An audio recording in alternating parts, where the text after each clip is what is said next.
Olá! Bem-vindo de volta ao Voz do Reino. É maravilhoso ter você aqui mais uma vez. Meu nome é Alana e hoje chegamos ao episódio 5, capítulo 5 do Evangelho de Marcos.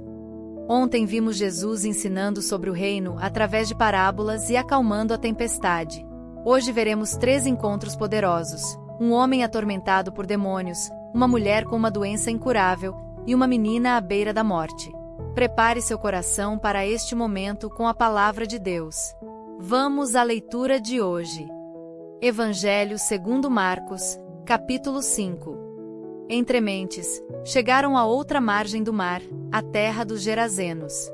Ao desembarcar, logo veio dos sepulcros, ao seu encontro, um homem possesso de espírito imundo, o qual vivia nos sepulcros, e nem mesmo com cadeias alguém podia prendê-lo. Porque, tendo sido muitas vezes preso com grilhões e cadeias, as cadeias foram quebradas por ele, e os grilhões, despedaçados.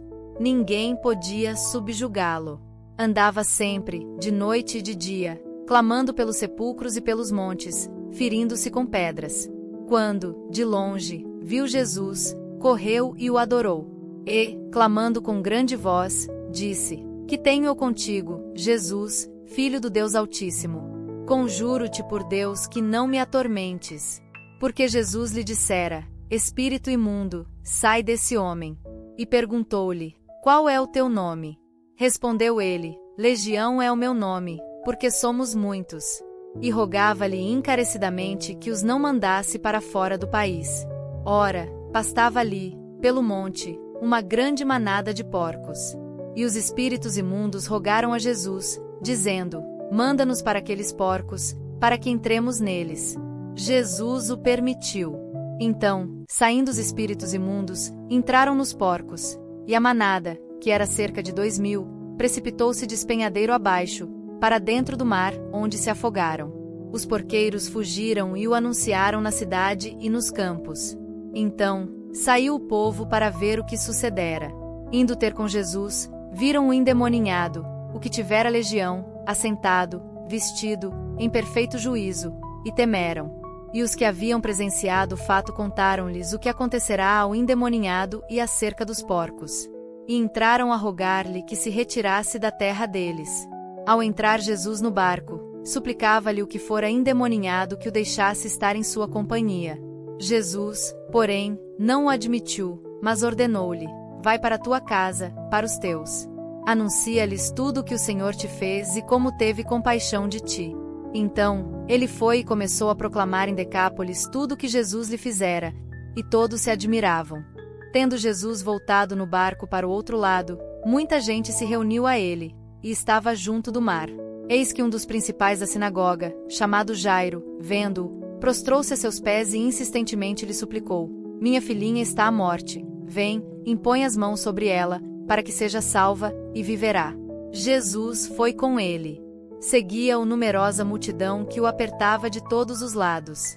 Certa mulher que, havia 12 anos, vinha sofrendo de uma hemorragia, e muito padecera a mão de vários médicos, tendo despendido tudo quanto possuía, sem, contudo, nada aproveitar, antes, pelo contrário, indo a pior. Tendo ouvido a fama de Jesus, vindo por trás dele, por entre a multidão, tocou-lhe a veste. Porque, dizia, se eu apenas lhe tocar as vestes, ficarei curada. E, logo, se lhe estancou a hemorragia, e sentiu no corpo estar curada do seu flagelo. Jesus, reconhecendo imediatamente que dele saíra poder, virando-se no meio da multidão, perguntou: Quem me tocou nas vestes? Responderam-lhe seus discípulos: Vês que a multidão te aperta e perguntas: Quem me tocou? Mas ele olhava ao redor para ver quem fizera aquilo. Então, a mulher, atemorizada e tremendo, conscia do que nela se operara, veio, prostrou-se diante dele e declarou-lhe toda a verdade. E ele lhe disse: Filha, a tua fé te salvou. Vai-te em paz e fica livre do teu mal. Falava ele ainda, quando chegaram alguns da casa do principal da sinagoga, dizendo: Tua filha já morreu, por que ainda incomodas o mestre? Jesus, porém, não atentando para tais palavras, disse ao principal da sinagoga: Não temas, crê somente. E não permitiu que ninguém o acompanhasse, senão Pedro, Tiago e João, irmão de Tiago. Quando chegaram à casa do principal da sinagoga, Viu Jesus o alvoroço e os que choravam e pranteavam muito. Ao entrar, disse-lhes: Por que estáis em alvoroço e chorais? A criança não está morta, mas dorme. E riam-se dele. Ele, porém, pondo todos fora, tomou consigo o pai e a mãe da criança e os que o acompanhavam e entrou onde ela estava. Tomando a mão da criança, disse-lhe: Talita cumi, que quer dizer: Menina, eu te mando, levanta-te. Imediatamente, a menina se levantou e pôs-se a andar, pois tinha 12 anos. Diante disso, ficaram todos fora de si, tomados de grande êxtase. Mas Jesus lhes ordenou expressamente que ninguém o soubesse, e mandou que dessem de comer à menina. Vamos refletir juntos. Que capítulo poderoso! 3 histórias entrelaçadas, 3 tipos diferentes de desespero, e um único Salvador capaz de restaurar tudo. Primeiro, o endemoninhado de Gerasa. Este homem vivia entre os mortos, ferindo a si mesmo, totalmente fora de controle. Ninguém conseguia ajudá-lo. As correntes não podiam segurá-lo. Mas quando ele viu Jesus, correu até ele. Mesmo em sua condição desesperadora, algo dentro dele reconheceu a esperança. Jesus liberta este homem de uma legião de demônios. Cerca de 6.000 soldados compunham uma legião romana. Este homem carregava uma multidão de tormentos. E Jesus o liberta completamente. Observe o contraste. Antes estava nu, agora vestido. Antes gritava descontrolado, agora está em perfeito juízo. Antes vivia entre os mortos, agora está vivo. E o que a cidade faz? Pede para Jesus ir embora. Eles estavam mais preocupados com os porcos perdidos do que com um homem restaurado. Isso nos confronta. O que valorizamos mais? Nossos confortos materiais ou a transformação de vidas? Depois temos Jairo, um líder religioso que se humilha aos pés de Jesus. Ele tinha posição, prestígio, mas nada disso podia salvar sua filha. E no caminho para a casa dele, Jesus é interrompido por uma mulher. Esta mulher sofria há 12 anos, exatamente a idade da filha de Jairo. Ela havia gastado tudo com médicos, mas só piorava. Pela lei, ela era considerada impura. Não podia tocar em ninguém. Mas ela se arriscou. Tocou Jesus no meio da multidão. E foi curada instantaneamente. Jesus poderia ter simplesmente deixado ela ir embora curada. Mas não. Ele para, procura por ela, quer ouvi-la. Filha, ele a chama. Ninguém a chamava assim há 12 anos. Ela era a mulher impura. Mas para Jesus, ela é filha. E ele acrescenta: a tua fé te salvou. Vai em paz. Enquanto isso, chegam notícias. A filha de Jairo morreu.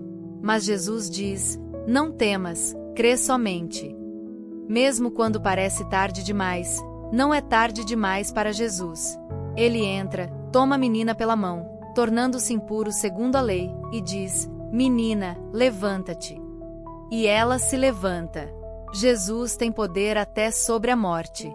3 situações impossíveis: possessão demoníaca que nenhuma corrente podia controlar, uma doença crônica que nenhum médico podia curar, e a morte que nenhum ser humano pode reverter. E Jesus resolve todas as 3. Onde você está hoje? Você se sente como endemoninhado, quebrado e sem controle? Como a mulher, sofrendo em silêncio há anos? Como Jairo, desesperado por alguém que você ama? Ouça a voz de Jesus: não temas, crê somente. Ore comigo agora. Senhor Jesus, obrigado porque nenhuma situação é impossível para ti. Obrigado porque tu não apenas curas, mas restauras completamente. Obrigado porque tu vês nosso sofrimento silencioso e nos chamas de filhos e filhas. Ajuda-nos a confiar em ti, mesmo quando as notícias são devastadoras. Aumenta nossa fé. Toca as áreas quebradas de nossas vidas. Em teu nome. Amém. Amanhã continuamos com o capítulo 6. Se este conteúdo tem tocado seu coração, deixe seu like, inscreva-se e compartilhe com alguém que precisa saber que nada é impossível para Jesus. Que a paz do Senhor esteja com você. Até amanhã.